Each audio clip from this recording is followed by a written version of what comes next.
As you can see here, today's topic is going to be about autonomous driving technology. In recent years, this has become the latest battlefield that many automakers, internet giants, and even tech startups are competing in.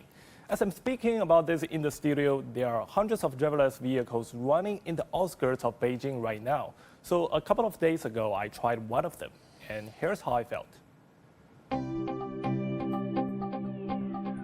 BizFocus, feeling China's economic pulse.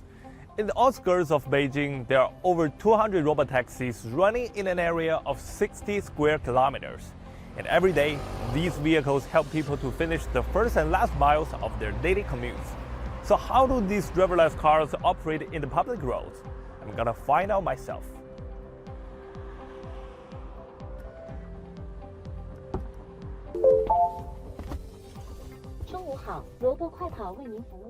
It's actually not the first time that I tried out autonomous driving vehicles, but each time I stepped into the car, the first thing I saw was always the safety driver on the wheel. But not like this time. The only human beings inside this car are just me and my cameraman.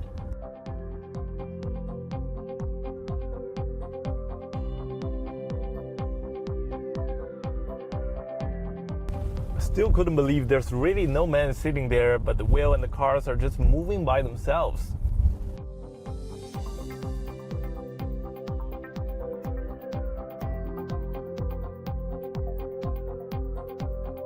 Compared with the last time I took the self-driving car, the first take from today's experience is the car is faster and more flexible in navigation.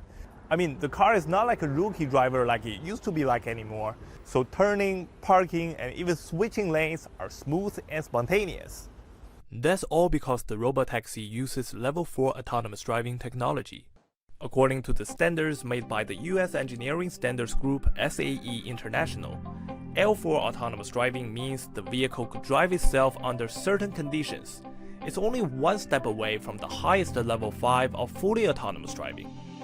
In China, there are over 5,600 companies in the self-driving related sector. They focus on developing the L4, but mostly for public use, like in a theme park, airport, and campus. Short distance, point to point. But when it comes to daily use, like in our own vehicles, the technology we see are mostly around L2. It gives drivers assistance, but doesn't allow them to take their eyes off in any circumstance. So why?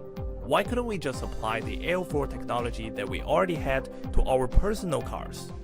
With this question on my head, I spoke to an industry expert to find out.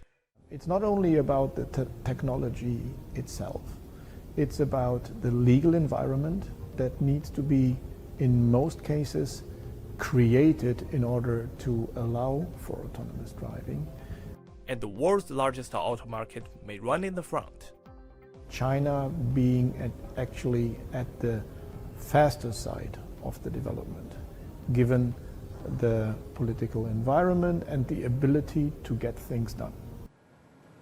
Well, in my conversation with the expert, we all agreed that if the evolution of a technology reaches a certain stage, the speed of its development will pick up very quickly with exponential growth.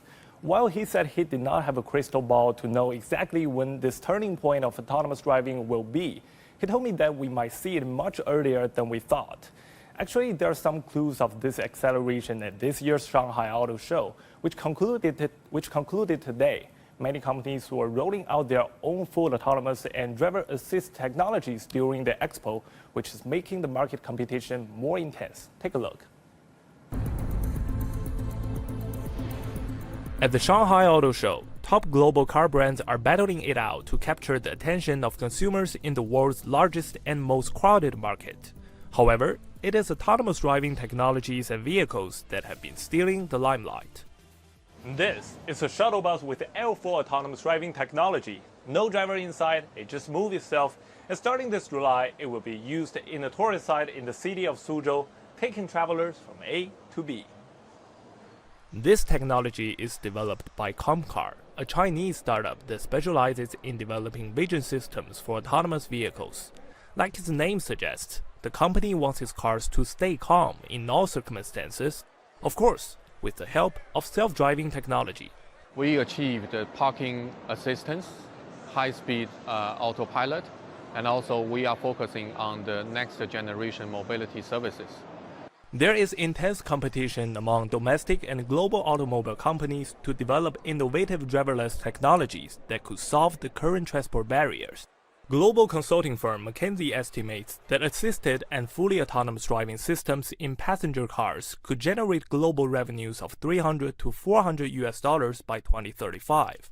This is a highly profitable industry that China, as the world's largest auto market, cannot afford to miss.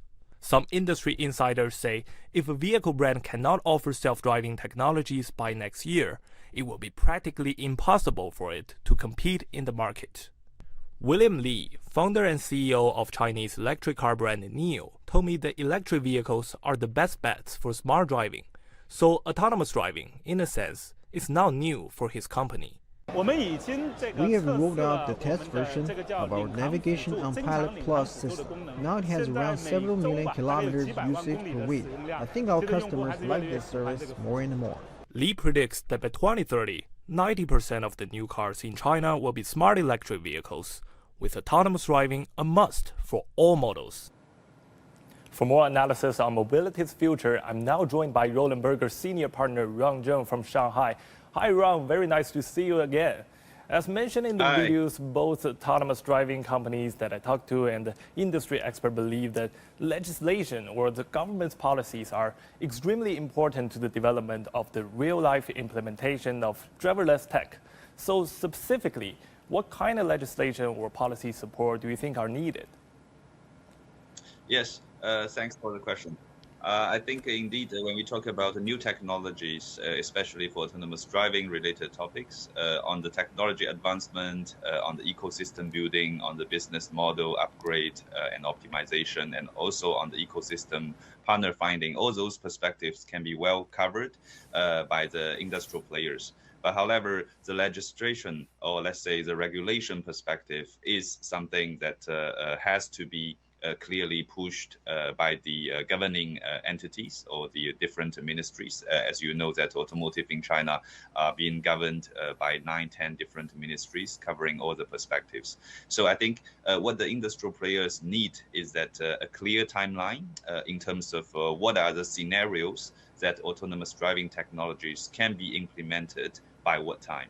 So if that is a very clear guideline has been shown to the industrial players, I think it could even push this technology advancement even faster. The auto expert Harold Weimer told me that the very first scenarios of fully autonomous driving might start from simple help, like the car could find a parking spot at the shopping mall by itself. Do you agree with him? Do you see any obstacles that hamper it from happening? Yes. I think, first of all, I think I agree because with various complicated scenarios, that if you wanted to put the autonomous driving technology into the scenarios, then usually we start from the most straightforward and with minimum risk kind of scenarios. So, for example, this the piloted parking, or let's say the last mile parking, could be one of the most I would say easy to implement functionalities in consumers' daily life. And of course, the even simple, relatively more straightforward application will be in those closed compound applications, such as the logistics parks and also in those mining stations, etc., with minimum, let's say, human interaction needed. So yeah, I fully agree that probably the piloted parking could be a good scenario that we put the autonomous driving into the reality. Remember we talked about this at the Shanghai Auto Show. You told me that Chinese automakers are very competitive in terms of the development of autonomous driving tech. Why is that? Sure. I think one thing different is that as compared to a traditional, a pure machine, that when we talk about autonomous driving, it has to be well linked with the periphery systems with, let's say, the roadside units, and also it exchanges a lot of data with what the vehicle is seeing. So I think when everything comes to data exchange and also how you process the data, and what are the specific rules and regulations that is regulating this data exchange. So from that perspective, I think local players do have a better advantage over, let's say, the overseas players. That's one perspective. On the other side, I think all the traffic conditions in China is very much complex. I mean, when we talk about different tier cities, they operate in a very different traffic conditions as well. So I think the local players, they do have a closer observation and also, let's say, more customized solutions that is tailored for the local Chinese market condition. I think that's the most biggest advantage. Thank you, Ron. Thanks for your time. That's Ron Zheng from Roland Berger in Shanghai. So that's all for today's BizFocus. Thanks for watching, and hopefully you got more information and understanding on autonomous driving.